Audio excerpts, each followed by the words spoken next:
Happy Tuesday. It is Tuesday, May 20th in the year 2025, and welcome to another edition of Tuesdays with Tom.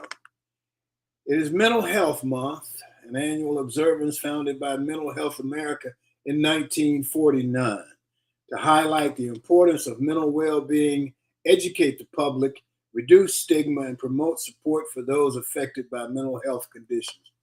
Each year, individuals and organizations come together to raise awareness and advocate for better mental health care and resources. The theme for this year's mental health awareness is Turn Awareness into Action. The theme was chosen for 2025 with the goal of celebrating the progress we've made in recognizing the importance of mental health and challenging all of us to turn understanding into meaningful steps toward change. Our G-list guests today are Michael Walker, Barbara Wallace Edwards, Barbara Larkin, and Shantia Jones. We look forward to having those conversations. Of course, our show today, is brought to you by the consulting firm of Best Girl Inc. Let's catch up to Best Girl. Best Girl is a consulting firm that provides customized leadership, access and inclusion, public relations, communications, and organizational consulting services. Clients include Fortune 500 companies, utilities, higher education institutions, small businesses, and associations. Best Girl's team of consultants, led by Joyce Gilly-Gossam, Emily Hedrick, and Sean Jones, partners with business and education clients to promote organizational effectiveness, communication, motivation, and leadership, with always an impact on the bottom line. Best Girl's customized consulting services include strategic planning, corporate communication, executive coaching, fundraising, and economic development. Best Girl continues to customize the solution that fits your needs. So we're going to go to the round table now with Barbara Wallace Edwards, Michael Walker, Barbara Larkin, and Shantia Jones. So let's get everybody on this morning. Let me just start off by saying, despite progress in mental health initiatives, more than 30 million people in the United States still lack access to comprehensive, high-quality care. These statistics highlight the ongoing need for Mental Health Awareness Month and the importance of bringing attention to this disparity. So let me just give you some statistics. 1 in 5 U.S. adults experience mental illness each year. 1 in 20 U.S. adults experience serious mental illness each year. 1 in 6 U.S. youth have a mental health condition, but only half receive treatment. 50% of all lifetime mental illness begins by age 14 and 75% by age 24. In 2023, 20% of all high school students seriously considered suicide. So let's start off. Barbara Larkin, would you want to start off with for us? Absolutely. I'd love to do that this morning. When we talk about mental health, we need to just step back and just see what causes those mental health issues. And I remember in psychology class long, long ago, we talked about the 3 major stresses in life that really cause mental health issues. And you'll recognize each of them. One is losing a job. Of course, that impacts your financial security and your sense of identity. When you think about the Black community, unemployment is always a big issue.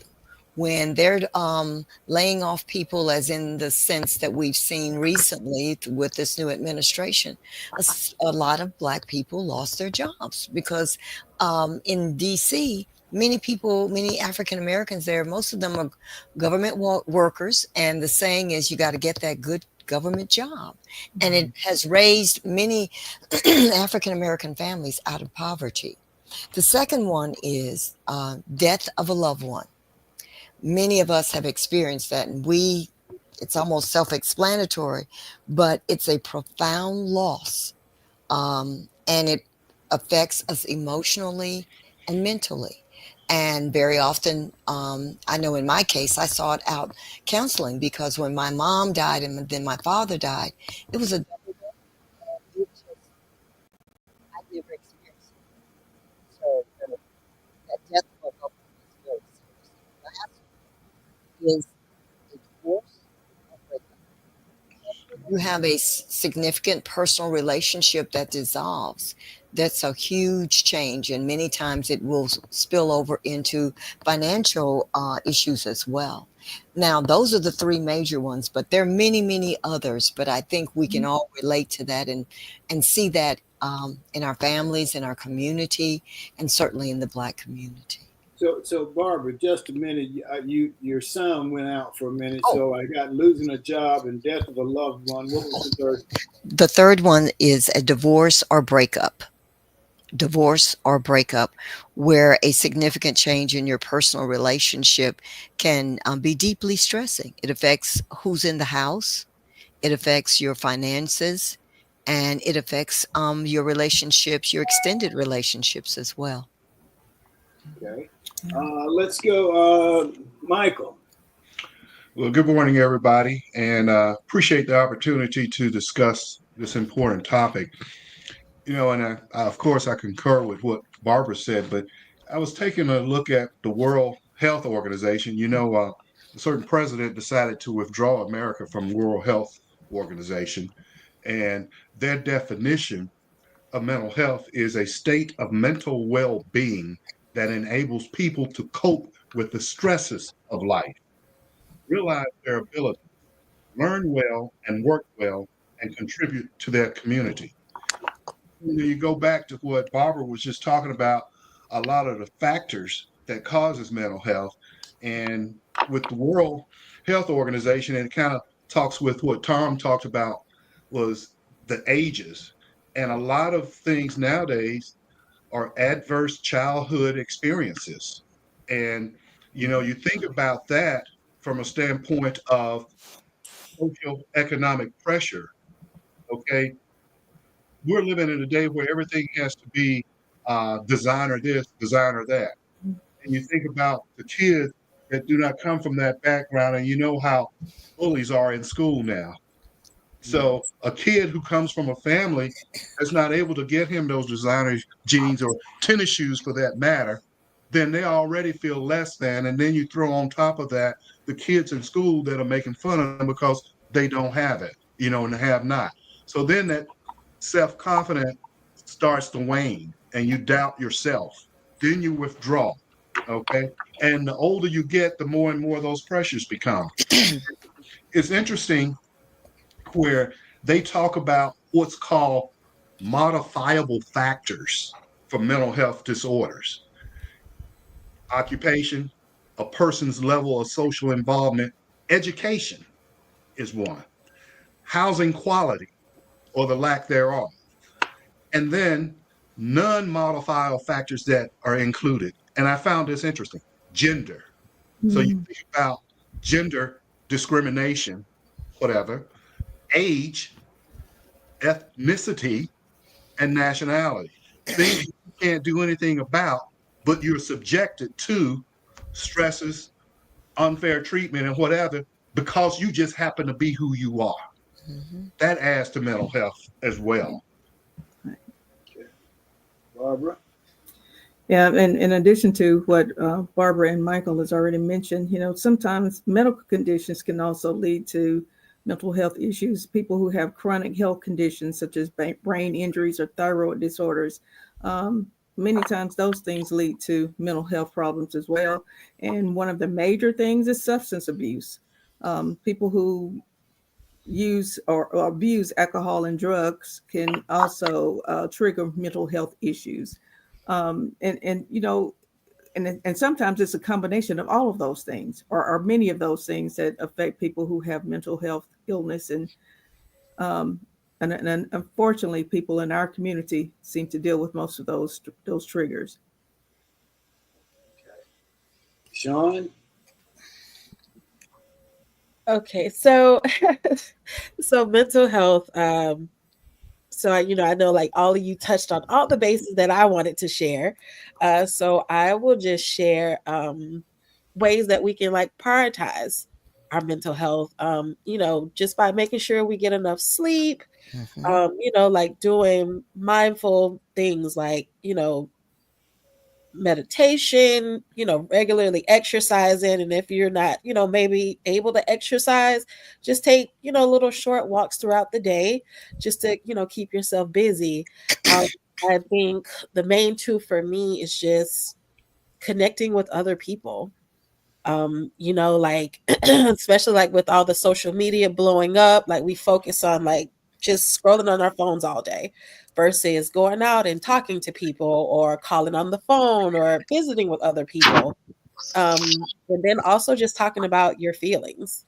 I know, especially within our community, especially for men, it's kind of like if you talk about how you feel, like it's like, oh, you're a girl, or men are strong and we don't talk about how we feel. And I don't agree. Like if you're sad and you're a man, just say that. It's okay. Yeah, it's okay. I put that in my brothers all the time. Like they get so upset. They're like, we're not girls. I'm like, you don't have to be a girl to tell me you're mad at me. I was gonna comment on that. I remember it wasn't very long ago, men couldn't cry. Men couldn't hug each other. That's true. And now you see that all the time on television. Man sees another man, he walks up and he hugs it. That those things, I guess we've come a little further. And somebody mentioned, one of you guys mentioned bullying. Well, you can bully people on television. You can bully people through Facebook. You don't have to be face to face with them to bully them. Right. And it's like on Facebook, man. If you say something somebody doesn't like or doesn't agree with, and they just go off on a stupid rant, and I'd never get into those conversations on Facebook. It's just stupid to me. And it's distasteful to me. So I think we have broadened the definition of a lot of things that were negative. And you're talking about men. I think I might have seen my daddy cry one time, and that was when my mom died. But I saw my dad. My dad loved his wife, and I saw him exhibit that. My mom had cancer, and so when she was going through those last stages, my dad never left her bedside. Wow. And I had to make him go to bed one night. What he saw his partner, 49 years, leaving him. Right. And that's kind of how he saw it. She was leaving him, and he would have to fend for himself from that point forward. Yeah. And it's so good that you all were there for your dad, Tom. I think that's so important too. And I had the same thing when my dad lost my mom, and my mom passed away. My dad said he didn't want to live anymore. That was had been his partner for so long. They did everything together. He loved her so much that he just lost his desire to live. And had there not been family members and those who cared about him there to step in to look after and make sure he was okay. And, so many people don't have that type of support system in place. And so they end up, either killing themselves, through suicide or just not taking care of themselves, and because of the depression and anxiety that they deal with, that they end up just passing away. And so there are a lot of ways to handle things. I mean, everybody for me, when people close to me have died, I talk about it. Some people can't talk about it. Right. When my mom died, I talked about it all day, every day, because that was how I dealt with it. I would kid my dad just to try to get him to loosen up. And I said, Daddy, let me tell you what you need to do, man. And he said, what? You need to get you a girlfriend and a dog. At the end of the day, the girlfriend can go home. And you and the dog can hang out at the house. Oh my goodness, Tom. What a solution, Tom. I like that advice. Well, let me tell you what happened, Tom. My father was never a person who wanted the dog in the house. Never. Okay. So when Mom died, the first time I saw my dad cry was when his mother died. and I was 10 years old, and I was trying to understand grief. But fast forward many, many years later, when my mom died, I never saw my dad so sad.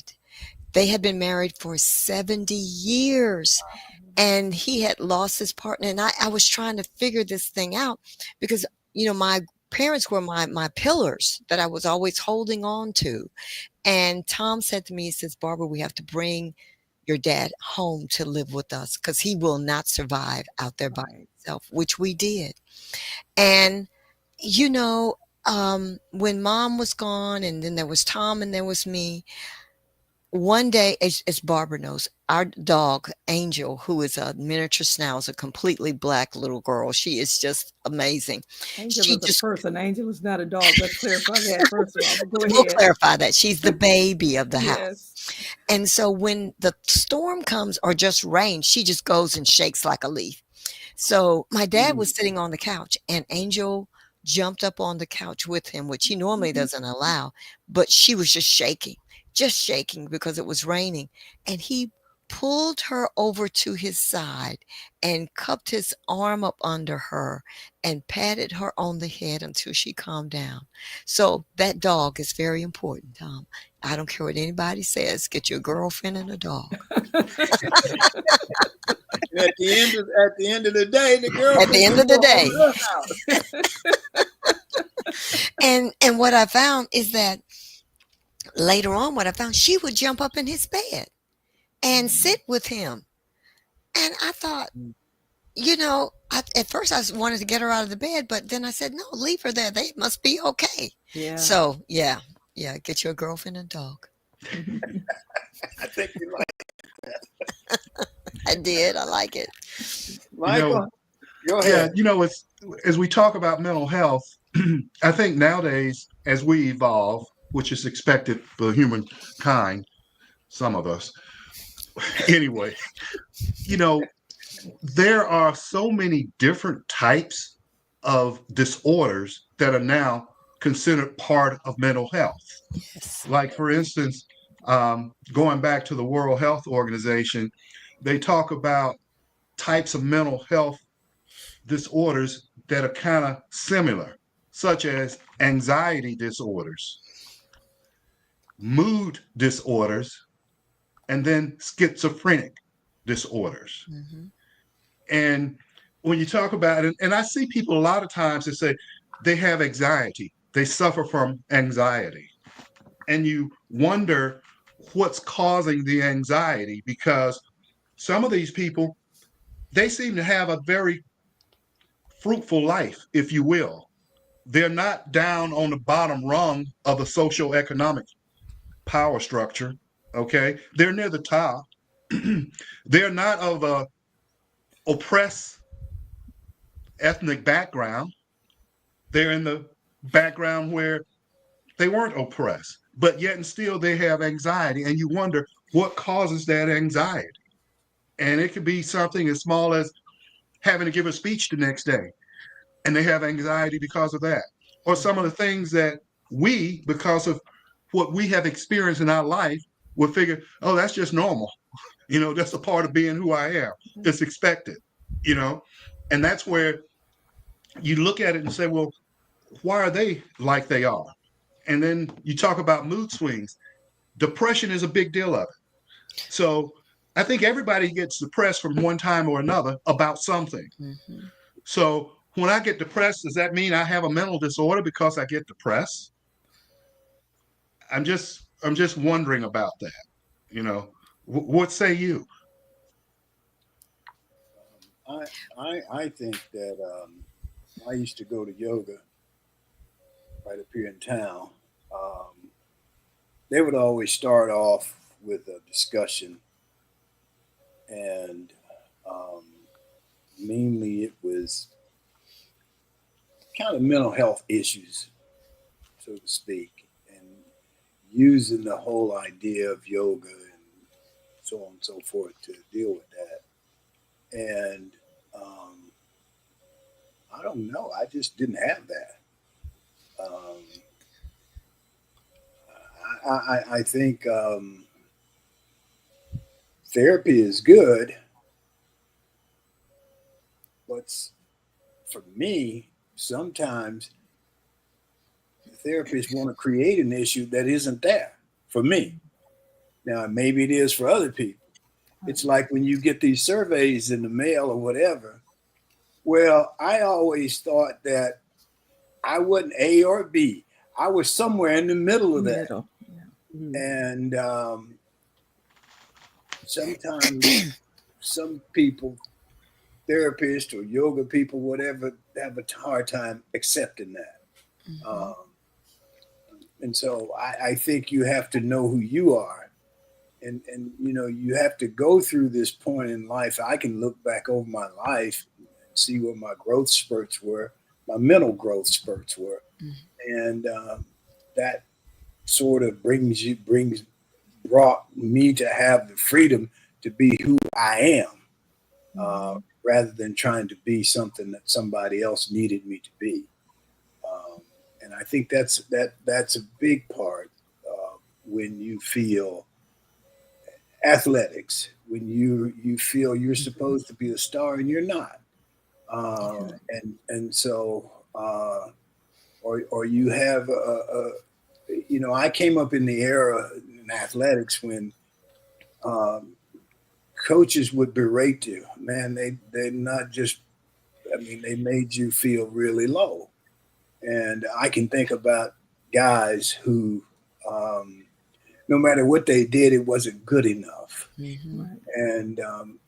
And so that made them not be good enough. It was a self-fulfilling prophecy. And so I don't know. You have to put your own safeguards up, because there may be people in society who are your superiors, whether they're your coach, whether they're your aunt, whether they're your teacher or whomever, but that may not be good for you in terms of how they relate to you. Right. And you have to know how to accept or not accept that. And you can not accept it and not be bad. I'm not a bad person because I don't believe what you're saying. Right. And especially now, I look at, and I don't know that much about it, but I look at this whole thing with Sean Combs and this woman, and how she allowed him to do that to her, to treat her that way.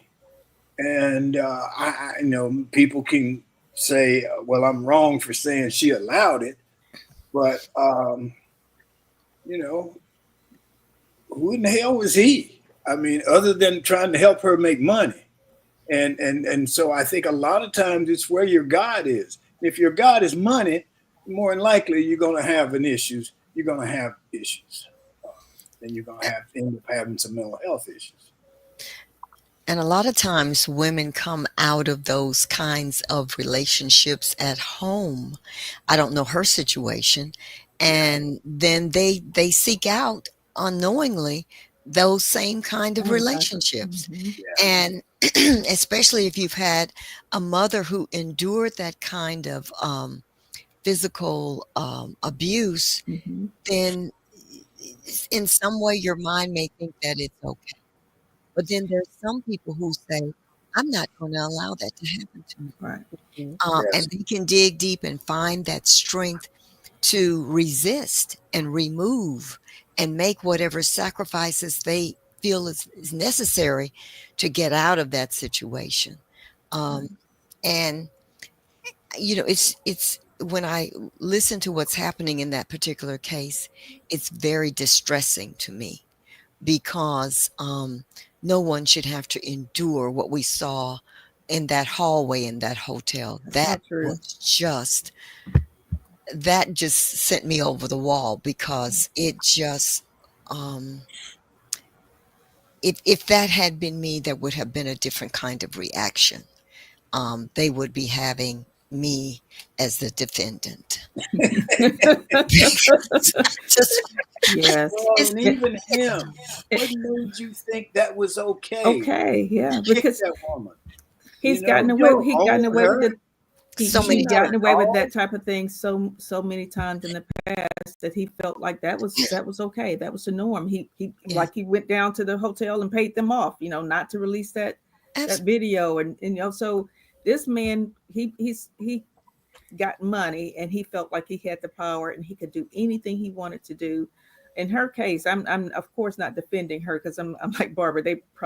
I'd be in jail somewhere, but she said she was just fearful that she tried to leave many times before. He get his bodyguards to go pick her up and bring her back, because he paid for the apartment she lived in, or the townhouse or condo, whatever she lived in, had keys to all of her, every place that she lived. He controlled So everything. he controlled everything about her, and including not just her career, but her living space, everything. And so out of fear, she said she felt like she had nowhere to go. Again, they'd be picking me up from jail or somewhere because I don't think I could deal with it. But some people are just that weak, and so like you said, money hungry. She felt like her career, he could catapult her to the top of the charts, and as far as the music career was concerned, and so she put up with that, and many women do. They do it out of fear. Or not just women, people in general. If they're in abusive situations, some stay because they're afraid to leave. Some I've known people who said that the men of their life or their partner threatened to kill everyone in their family if they left, and so they end up staying there. But that is definitely something that causes mental illness, mental stress, anxiety, depression, all of those things. And Well, let me ask you this question. And I agree with everything you guys just said about P. Diddy and his treatment of this person. But doesn't P. Diddy have some sort of mental illness Yes. that he Yes, has the need? most absolutely. definitely. Absolutely. I guarantee in his background, there's something that dealt with how he was raised Right. and who were the influences in his life. Absolutely. Yeah. The old saying, they say hurt people hurt people. Yeah. But I think that is so true. People who have dealt with abuse somewhere in their lifetime also tend to abuse others. And I'm not a psychologist, but just listening to what you guys were saying and what I've heard about the case, and we knowing that he had some issues. There's another part of mental health that I wasn't aware of until earlier today when I was doing some reading, is the narcissistic syndrome. That's a mental illness. It I is. would venture to say that that's what P. Diddy is suffering from, is Yeah. narcissistic, Yes. And it was funny. I was reading this article about this lady who said she had to break away from her biological mother toxic relationship because her biological mother was such a narcissist, and it was always built around diminishing her and what she did because she was never good enough, or whatever it was, her mother diminished it. And Michael, can you Go ahead. imagine a child having to deal with that with their own mother? Never good enough. Everything you do is wrong. I can't. I just, having grown up in a loving home with two loving parents, I just can't imagine someone having to deal with that throughout their lifetime. And how do you escape that? And Yeah. flip that. And Flip flip that and have a parent who tells you that you can do anything you want to do, Absolutely. that you can be special, that you are special. Special. Then you tend to become special. Yes. Yes. And to try things differently Yes. than other people. And they provide, as my parents did, they provide a pathway for you. They tell you the pathway in order to go to success, to reach success. And one of those, in every one of us here, I would imagine we've had someone, particularly our parents, that said, if you get an education, what you learn, no one will ever be able to take that Take it away. from you. That's right. And you can use your mind to reach your goals, whatever they are. Learn, and go out there and conquer the world. it's magical, isn't it? My grandmother, who was illiterate, my grandmother could not read, not even when I knew her as an adult. She never had that opportunity to learn to read. My mother tried, but that doesn't work with your mom. You can't do certain things. But nevertheless, she worked for as a cook in white people's homes in Dothan, Alabama. And my grandmother would come home and she would sometimes do things and she couldn't figure out how to do something. And her neighbor would say, well, how are you going to figure this out? She said, oh, Ruthie Mae, my mother's name, come here. She'll figure it out. Ruthie Mae, you can figure that out. She'd go on doing what she's going to do. And my mother would figure it out. And so my mother became a student who figured she could do whatever she wanted to do because her mother believed Ruthie Mae can do it. Just give it to her. She'll figure it out. And she always did. Mm-hmm. So that kind of support from your neighbors, your church, your family, your friends, your aunts, your uncles, your sisters and brothers, priceless. Man, and like you, it's hard. Psychology on you. Well, if Jimmy jumps off the building, you gonna jump off too? We have all heard. You're not going to do this. We're going to take a break and let Sean do God a Minute for us, and then we'll come back with the rest of it. Sean, you ready? Did I catch you off guard? Okay. Well, no, I'm ready. She's ready. Okay, you got it. Good morning to everyone joining in with us. My name is Shantia Jones, and this is God a Minute. Do you like musicals? Hairspray, Chicago, Wicked. How about Shuffle Along? Well, don't worry, because I'll tell you. Shuffle Along is the first major African-American hit musical that premiered at the 63rd Street Musical Hall on Broadway in 1921.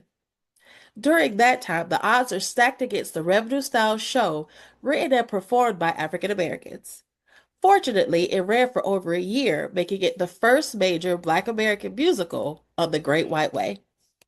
Loosely based around the story of two crooked friends, Sam and Steve, each of whom runs for mayor of Jimmytown, USA, promising to make the other a police chief if he wins.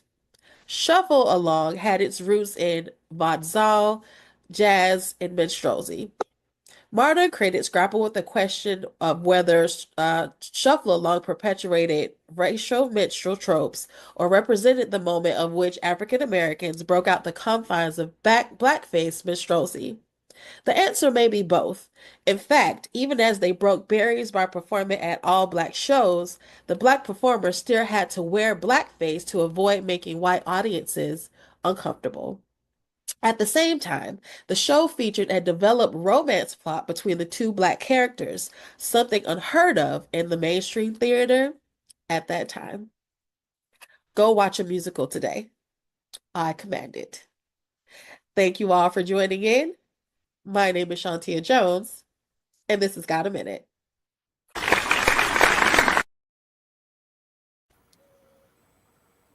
Hey, before we go on, I don't know if any of you guys see this, and if you're a football fan and you like the Kansas City Chiefs, well, they had this super fan, Xavier Babudar. He's sentenced to 32 years in prison because he robbed a bank. And he would dress up in the Chiefs costume and he would go in and rob people. No. In December 2022, he was arrested for robbing a bank in Bixby, Oklahoma. And they put him under. They put him in a GPS ankle monitor, and he cut it off.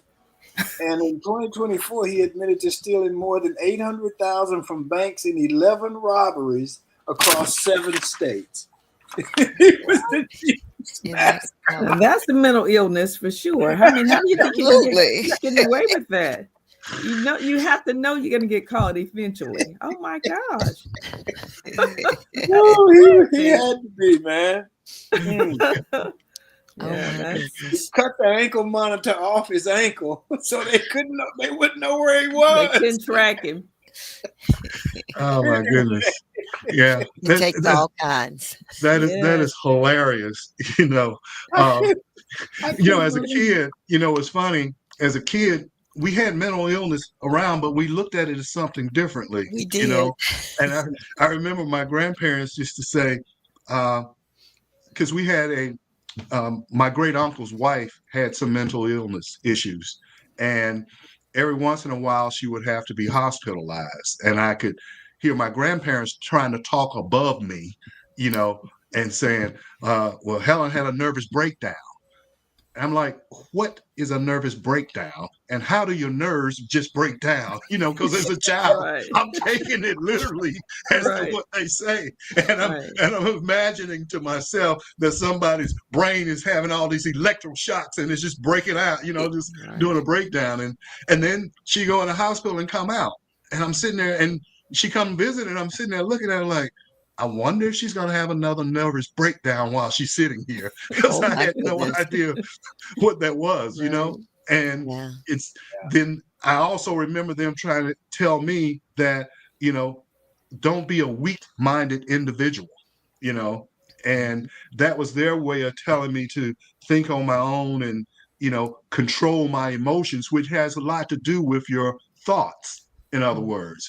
And I was fortunate enough that my grandfather, who was a very disciplined person and believed in self-discipline, he taught me how to manage my emotions Mhm. and stuff, Mhm. and I think I was very fortunate to have him because he was certainly a saint when it came to my grandmother because she would raise hell all the time and it just rolled off his back like water off a duck. And I'm sitting there wondering, how did he do this? And he would just ignore her and stuff.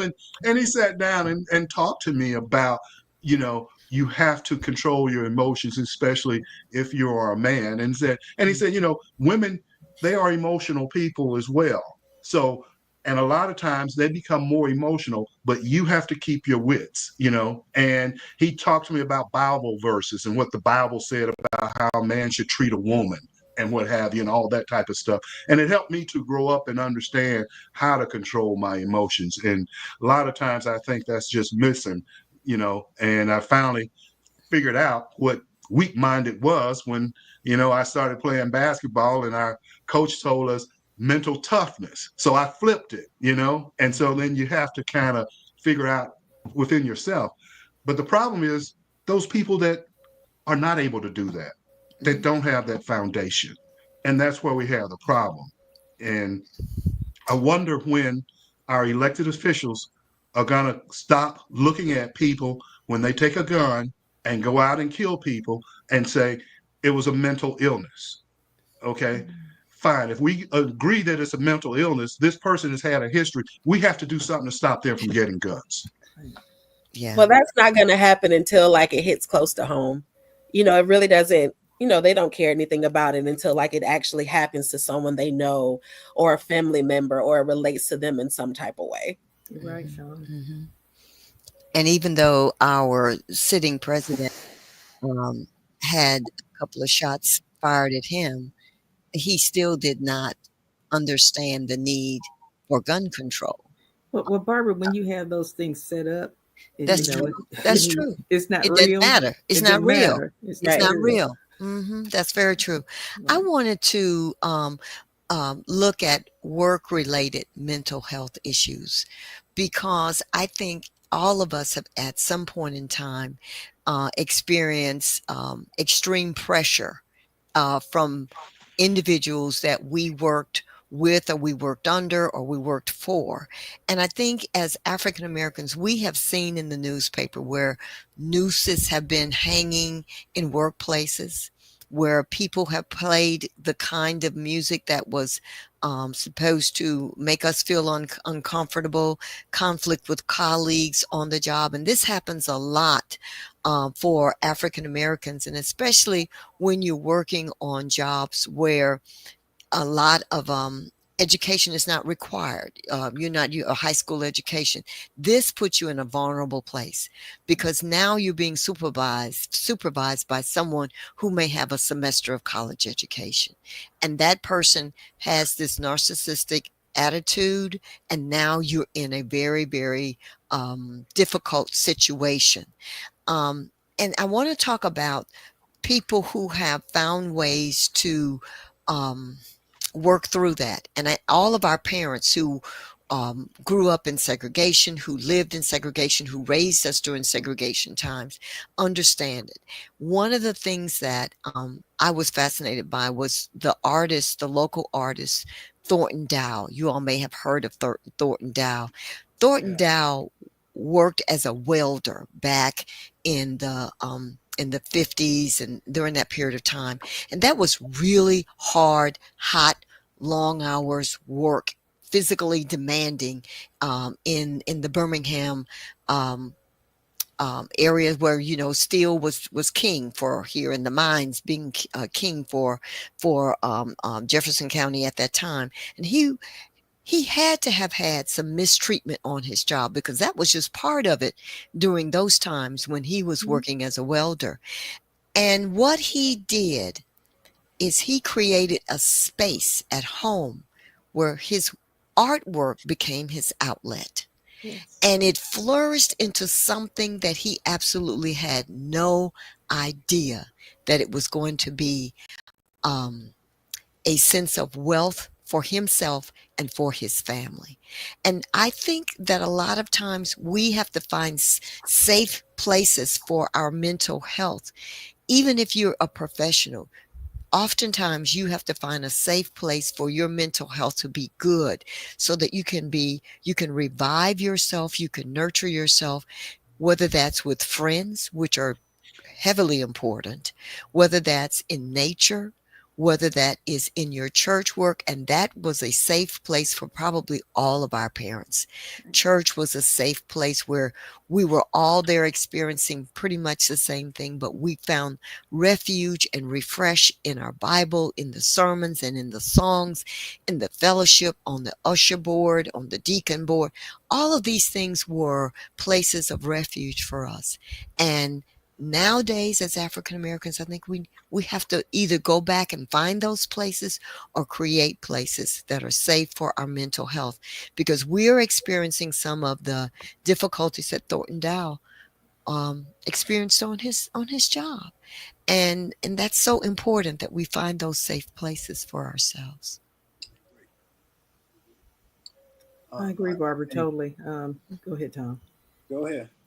I was going to say, you know, that is so important, and some people don't know how to find those outlets. They just hold all of that in and carry it around with them every day, and that load, at some point that load just becomes too heavy.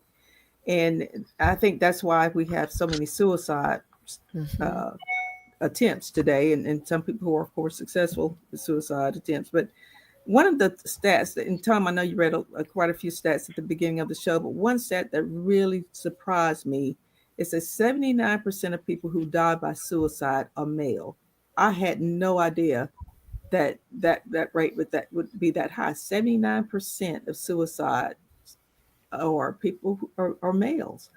And you know, sometimes I think that's because males are supposed to be so strong. You cannot display, you know, when you're sad or major emotions like that.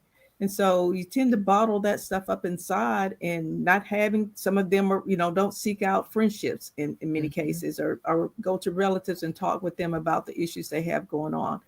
And so it's all bottled up inside. And I think that may be why that rate is so high. But that was really scary. I had no idea the rate would be that high. That doesn't surprise me. Wow. I would have guessed that the majority are male. Men have to belong. Right. Something. Now, maybe they may not have friends, but they belong to this club. They belong to this fraternity. They belong to this. And, you know, I don't, it's weird if you are okay by yourself. Right. And I don't know, I've always been okay. I could go in my backyard and get me a ball and throw it up against the house and play a whole game by myself. Right. Imagination. Right. first baseman, second baseman, third baseman. I could The whole hit it, run and team. catch, Whole you team. know? I think it's, I don't know, and I don't know why. I don't know if my parents did something that made me know it was okay to play by myself. If you couldn't play with other people, you just go play by yourself. I don't know, but I do know that the need. I think men have a need to belong, and maybe more so than women. I don't know. I think women create we create those friendships and those communities where we can come together. Right. And we have to do that, because when you have children, you have to teach your children how to be socialized. And I think that that's when we learn it from our mothers, we learn it from our aunts, our sisters. And so we have this built-in community that we seem to naturally move towards and find whenever we move. I mean, as many times as I've moved in life, you know, I try to find a small community. I don't need a big one, a small community of friends. And I've got two Barbaras that are like, my chums. They help me out. I can talk things out with them. And even though this is my home, Jefferson County, where I was born, but I never really lived here. So I had to really come in and try to find a place for myself. And that is helpful. Michael, you were going to say something. Well, I was just going to say that, Barbara, I would argue that if you were to look at it from an age related, it would probably be more advanced age men that commit suicide. Okay. Okay. I think if you dig deeper, you'll find that, because Right. as men age, they generally shrink their circle of friends, number one, and they become more isolated as they get older, and in particularly if they're not married. And that kind of goes back to what Tom said, having a sense of belonging or feeling somewhere. But again, because the way men are raised, that's a sign of weakness. Okay. And in particularly, if you look at it from an ethnic background, and Barbara, what you talked about as far as workplace environment and the things that are the negativism that people of a certain ethnic background receive from that standpoint, you end up having to develop a me against the world mentality in order just to survive. Okay. I've done that myself. I have a me against the world mentality. Yes, I have friends, but when it comes down to the bottom line, I feel it's me against the world. And I had to do that, especially in corporate America and being in business, because everybody's going after you all the time. And so as you develop that as a survival mechanism, when you get older, that's what you know. That's what you're used to. That's what you're comfortable with. And you continue. I myself, as an outlet, I go to the gym and I lift weights. Okay. One of the reasons why I do that is when I go to the gym, I unplug. No cell phone, nothing. That's my time, my space. The other thing is lifting, and I lift heavy. I got to focus on what I'm doing right then and right there, because if not, I can get hurt. Absolutely. Okay. So that takes me away from all of that, and I escape to that. Okay. And I develop friendships because other people at the gym see what I'm doing. They want to come up and talk to me, and we develop a bond, and when I need a spot, somebody's there. And lo and behold, I'll be out somewhere and they say, "Hey, Michael, that's you. I never seen you with clothes on." And people laugh because they always see me in the gym, But that is another sense of belonging that I got without even looking for it, so to speak, And I would say to any man out there, find something that you can get into that brings you some joy, some happiness, and an escape, and let that be your outlet, rather than resulting or taking the easy way out is, I'll just have a drink, because it won't end with just one drink. Because you get one drink, and the more you think about your problem, you have another drink more. Yes. Yeah. And it's all within. It's internal. There's never anything external, and it's kind of interesting that you said that, Michael, because I was talking to a longtime friend of mine from high school, And she was talking about one of our male classmates. And you absolutely described this. He's isolated. He was extremely successful in his career, but now he's moved from that place to another place. And he's sitting at the bar calling her saying, well, I'm finally drunk now. What am I going to do? And Wow. you need to come get me. Well, she lives in another state. How is she going to come get you? Mm. You know, that kind of thing. And he needs to really find a group of men that he can really connect with. That's so important. Yeah. So I may need to make a phone call today. Yeah, think I you- absolutely agree. Oh, sorry. Go ahead. No, well, I was just going to say, I think you have to have a real definition of who you are. Mm-hmm. I can be alone in a crowd. Right. I could go to a party and realize when I got home that I didn't talk to 2 or 3 people all night. Right. But I was okay. But I'm okay with Okay that. with that. Yes. Yeah. And so, and now for some people that would be devastating because they want to go to the party and they want everybody to like them and so on and so forth. But you know, if somebody asked me, well, "What are you doing today?" Well, I'm writing a script today. Well, how many people you know write scripts? Right. So you're in a different environment. Yes. And so I'm okay with that. And you can't make me feel different or stupid because I'm doing something that you can't do or that you don't want to do. And when we moved here, there's several people I know here who I have teammates here. There are about 7 or 8 of us here who all play football on the same team. And this guy got mad at me. Well, you didn't tell me you were moving down here. Why did you have to tell him? You didn't need his permission. No, not Right. at all. And we're not as close now as we used to be because I just think that was something within him. Yeah. Probably jealousy, but Mhm. that wouldn't have, you know, we were kids then. We're not kids anymore. Right. And and he does. He needs that guys around him to make him feel good, and I don't. Right. And you know, I go up to this 7-Eleven store, and this woman up there, what's her name, TT or something. She recognized me from being on Jeepers Creepers. And I never told anybody in there what I did or what have you.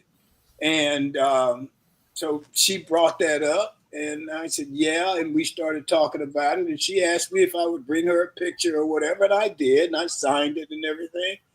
And the other women said, well, you didn't bring me one. Hell, You didn't ask for one. it's just if you're different, if you aspire to do things that are different, then you have to be willing to accept the fact that most people don't do that, and most Right. people don't live in that world. Right. And so you not that you have to explain yourself to them, but you probably, you know, won't be bosom buddies. It's just different. How it is. So true. So I think this has been really, really good. It says what 4 things people can do is reflect on your own mental health and well-being, participate in mental health initiatives, support others with empathy and care, and I think that's a big thing, and advocate for sustainable change. I had an aunt that was, you didn't say they had mental issues. You said, oh, she crazy, you know? Yes. But she would go off on another tangent. I mean, you might see her, she lived on this side of town. You may see her walking on the other side of town talking to herself, you know? But I don't know what caused that. I know that there was a lot of trauma in her life. She and her husband did not, get along very well, and which really affected their children. Right. And so I don't know. You have to you find a way. I think it's figuring out who you are and Mhm. who you want to be. Yeah. So anyway, anybody got any final thoughts? I'll just like to close by something that's needed is diagnosis. And Mhm. what they're saying is diagnosing a mental health disorder requires a multi-step process. A doctor may begin looking at a person's medical history and performing thorough physical examinations to rule out any physical condition that may be causing the symptoms. They may also order laboratory tests such as imaging exams and blood work to screen for possible underlying causes as well. Mhm. And mental illness can manifest itself into physical issues as well. Yes. So I would just encourage anyone, if they're having some concerns about how they feel and their emotion, just seek help and talk to somebody. It's more strength in sitting down and talking to somebody than keeping it to yourself. Just remember that. I Yes. agree with you. Absolutely. Keeping Thank it you to for inviting me today to be on. It's always a pleasure. It's always fun to see everyone and to hear your opinions and your research work is always helpful. And I certainly hope that people who, as Michael said, are in need of help will reach out. Sometimes it's just as close as a friend or a relative to get the help that you need. let me ask this question before we go. So you see somebody and you suspect that they're having issues, but they won't let you in. What do you do? I don't think you can give up on them, Tom. I think you have to keep trying, until they just totally shut you out. But yeah, I think especially if it's a loved one, a Mhm. family member, close friend, you know that they're going through issues and they're not their usual self. Just continue to reach out to them because they are, they're not in their right state of mind, and they may tend to want to shut people out and move away from everyone else, but don't give up on them Yeah. because those are the people who we tend to lose to suicide and things like that. Yes, I Um, agree. If I could, I would just comment and say, if you're the person and you see a person that's struggling, you have to remind yourself that they are having a mental issue and it's not Right. directed at you personally. Right. They are Mhm. not aware of what they're going through. And as you continue to help them, you may want to find somebody else that they may be willing to accept. Because if Right. it's somebody that's very familiar with you, they may not accept it or receive it in a positive manner. And it coming from somebody else may be better received. That's true. Yeah. And I agree, Barbara. Just don't give up. And sometimes you have to, especially if it's a close friend or a loved one, you have to continue because if something goes wrong, you want to be sure that you've done everything that you can to help that person. Right. And that's so important. And a lot of times you'll see signs where people are just are sort of like raising their hand. They need help, but they well when you confront them, they'll say, "No, I'm okay. I'm okay." But out of love, an abundance of love, we have to continue. We have to continue. And I would add also sometimes, when you use the word help, Hmm. it kind of puts people on the fence, like on defense mode. So this is something that I learned from working with my team like the past 5 years to kind of shift that on yourself and maybe ask the person, well, what is it that you need from me? Mhm. Okay, that's a So good that question. way, absolutely. I think that works across the board on everything. Right. So it doesn't look like they're, being vulnerable to you. So that way, I think that'll give an opening to say, well, are you sure? Like, I can tell you what I need? Absolutely. Right. So I think that's a great shift also. Yeah, that is. Thank you guys. Thank you very much. It's been very interesting and rewarding discussion this morning. So let me close out with my closing comment.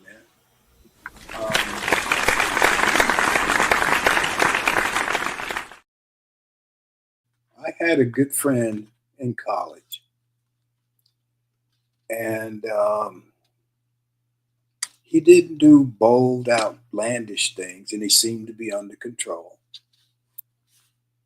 And we found out that it was reported that he committed suicide. Um, and then I started to look back at some of the behavior. I would get calls from him. He lived in another state at this point. I'd get calls from him at 1 or 2 o'clock in the morning.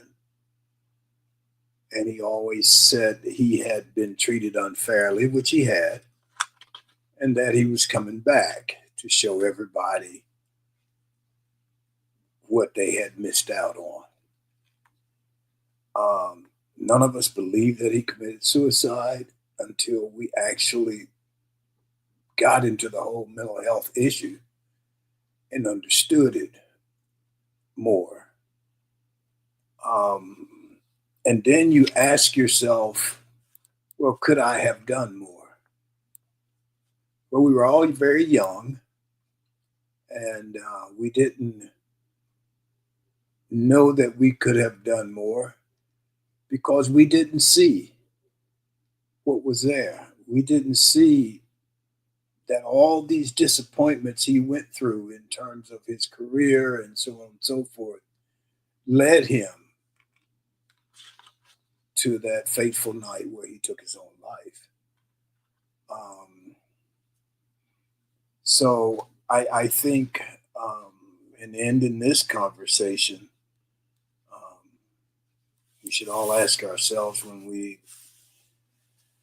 find ourselves maybe in that situation, could I do more? And I go back to what Michael said earlier. Could we have done more? Maybe, but he probably wasn't going to let you in at that point in his life because he had been a top dog, and top dogs don't have weakness.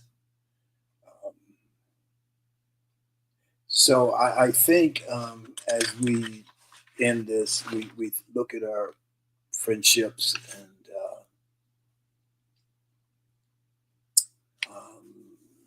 just maybe we explore more, we ask what we can do, maybe we do a little more in some ways. But it's been a great discussion, and I always think about this guy. I always think about him. So anyway, thank you guys so much. It's been a great show today. Thank the audience. We appreciate you. I want to thank all the people on the panel. Certainly appreciate you. Thank our sponsor, Best Girl. And thanks again to the TWT team, Barbara, Sean, Emily, Michael, Joyce. And that's it for this May 20th in the year 2025. Remember, a day without a smile is a day wasted. Enjoy yourself. Make every day count. Stay safe. Blessings and peace.